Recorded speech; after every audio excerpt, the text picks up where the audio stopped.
Sure. I mean, I agree. It does seem to be that, regardless of the data, the non-farm payrolls, it's not about payrolls really. It's about, how many people are going to be spending. Therefore, how quick is inflation going to go? Therefore, how quickly are the bank going to be forced into a corner? It all seems to just dial back to that one piece of crucial data that that everyone's waiting for. But it just seems strange to me that we were at 2.5-ish% Fed funds rate ahead of going into all of this. They've cut it right the way back, but a 25 basis point hike at this time, almost feels incidental.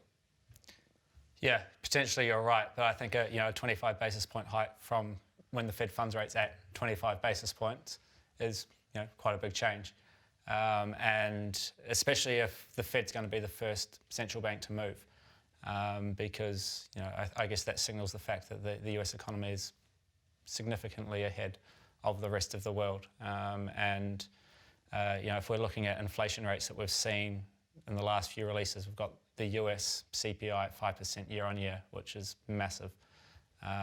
We've got the UK, the last one was around 2%, and then the Eurozone, you're at about 1%.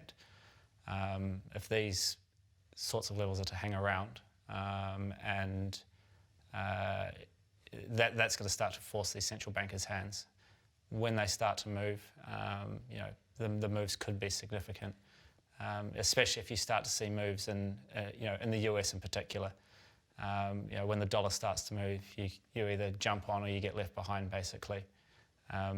We saw last year, as you mentioned, the Fed fund rate come down from 2.5% down to 0.25, whereas the ECB moved from -4 to -0.5, so a tiny move.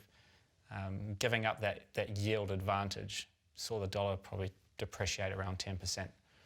If we're to see that yield advantage start to be restored, then you could see potentially big moves start to come back through into the dollar.